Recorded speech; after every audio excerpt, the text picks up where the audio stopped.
Hi friends, నేను మీ సీతామహాలక్ష్మి. ఈనాటి కథలకి స్వాగతం. ఈరోజు మనం పిశాచాల సంపద అనే చందమామ కథని చెప్పుకుందాం. గిరికోన గ్రామంలో నివసించే ప్రజలకు ఏదైనా పని మీద పట్నం వెళ్ళాలంటే అడవిదారులు తప్ప మరొక రహదారి అంటూ లేదు. వీరాస్వామి పని మీద పట్నం వెళ్ళాడు. 2 రోజుల్లో గాని పూర్తవదనుకున్న పని వెళ్ళిన రోజు మధ్యాహ్నానికే అయిపోయింది.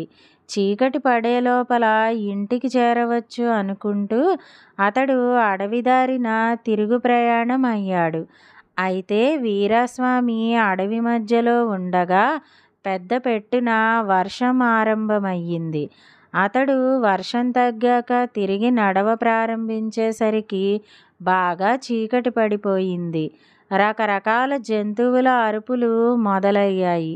ఇకపై ప్రయాణం ప్రమాదకరం అనుకుంటూ అతడు దాపుల కనిపించిన ఒక శివాలయంలో ఆ రాత్రి గడిపేద్దామనుకున్నాడు.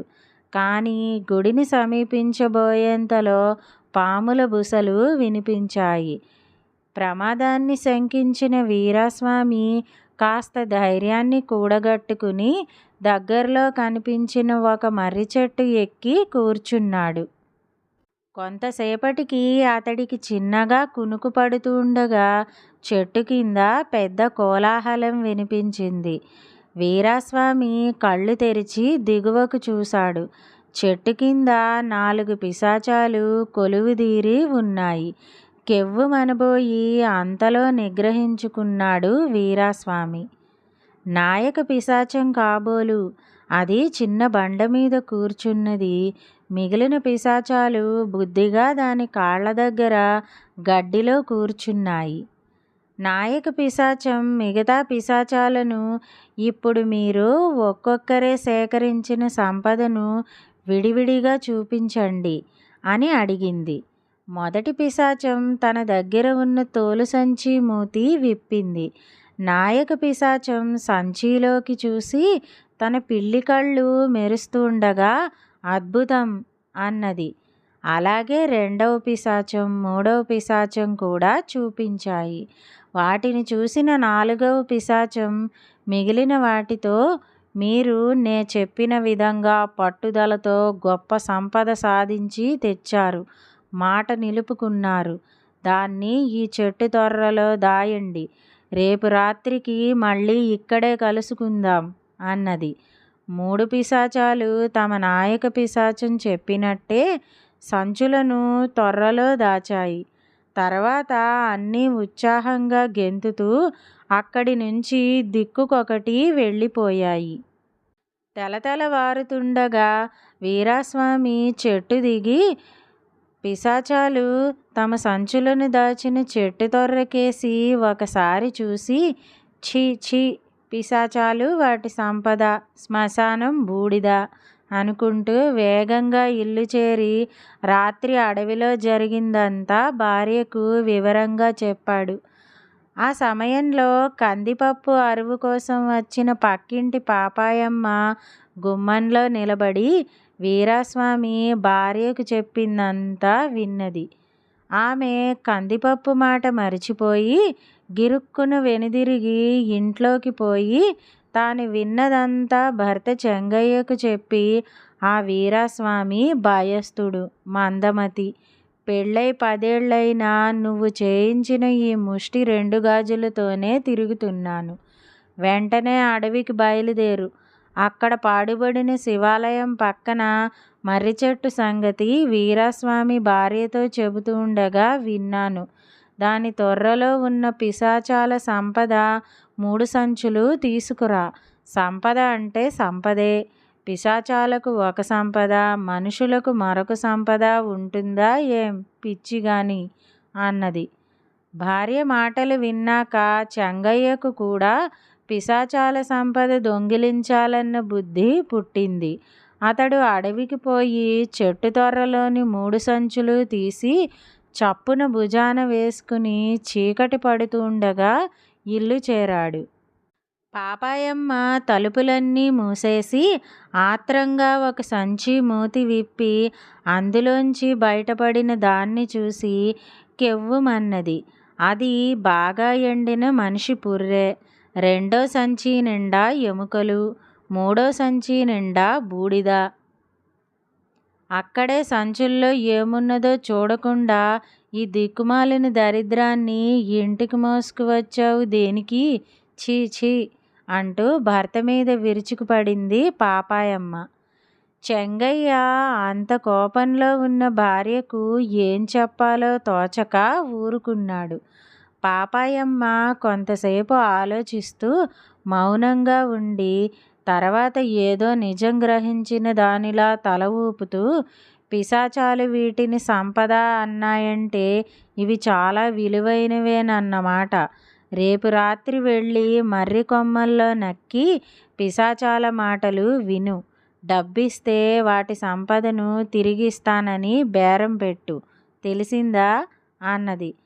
పాపాయమ్మలాంటి గయ్యాళి పెళ్ళంతో ఎంతో కాలంగా కాపురం చేస్తున్న చెంగయ్యకు పిశాచాలతో బేరసారాలు నడపడానికి ఏమాత్రం భయం అనిపించలేదు. అతడు మర్నాడు చీకటి పడుతూనే తోలు సంచులు తీసుకుని అడవికి వెళ్ళి మర్రి చెట్టు కొమ్మల్లో దాగి కూర్చున్నాడు. అర్ధరాత్రి వేళ పిశాచాలు వచ్చాయి. ఈసారి ఒక పిశాచం మాత్రమే తోలు సంచిని వెంట తెచ్చింది. అది ఆ సంచిని చెట్టుకున్న మరొక తొర్రలో దాచి తాము రాత్రి సంచులు దాచిన తొర్రలో చేయి పెట్టి అక్కడ సంచులు లేకపోవడంతో, ఆహా దోపిడీ, నిలువు దోపిడీ, మన సంపదనెవరో దోచుకుపోయారు అంటూ కెవ్వుమన్నది. నాయక పిశాచం చప్పున పోయి తొర్రలో వెదికి చూసి, ఘోరం, మంత్రాల మునికొండణ్ణి మనం బతికుండగా సాధించలేకపోయాం. వాడు చచ్చాక అయినా వాడి అవశేషాలు దొరకబుచ్చుకుని ఈ చెట్టు సాక్షిగా 6 అడుగుల గోతిలో పాతేద్దామనుకుంటే అది సాధ్యపడింది కాదు. హా అంటూ తలపట్టు కూర్చున్నది. ఇదే మంచి సమయం అనుకుంటూ చెంగయ్య చెట్టు మీది నుంచి దిగుతూ, అంత విచారం ఎందుకు? డబ్బిస్తే మీ సంపద మీకు తిరిగి ఇచ్చేస్తాను అన్నాడు.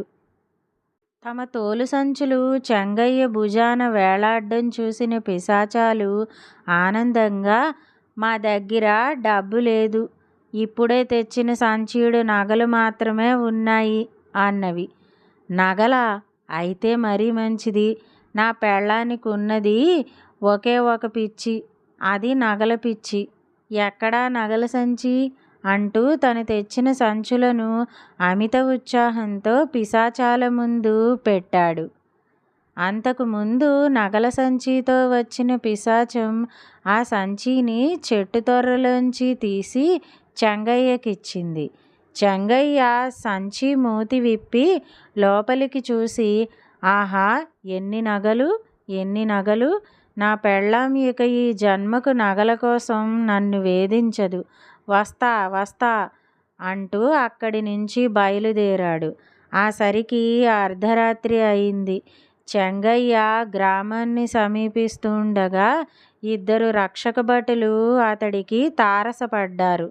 వాళ్ళు పట్నంలోని కొత్వాలు పంపగా ఆ అడవి ప్రాంతాల దొంగల కోసం గాలిస్తున్న రక్షక భటులు.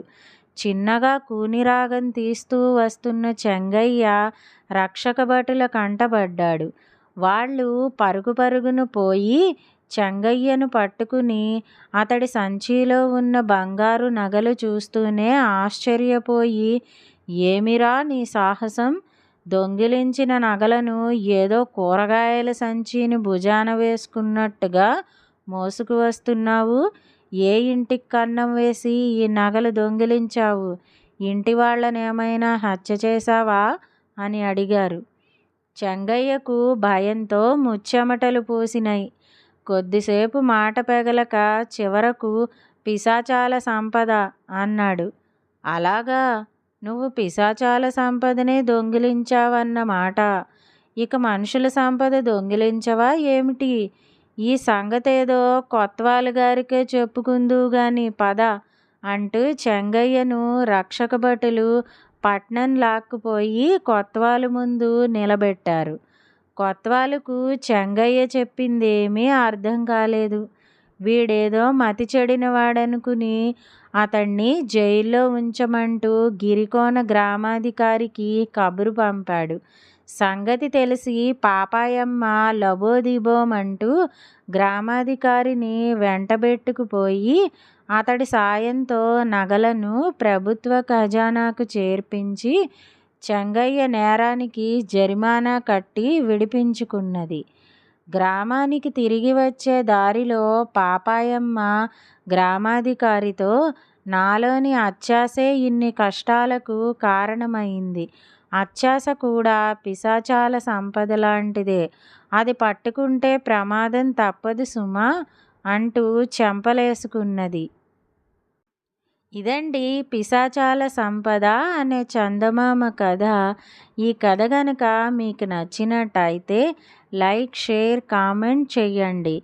మరిన్ని మంచి కథల కోసం మా ఛానల్ను సబ్స్క్రైబ్ చేసుకోండి.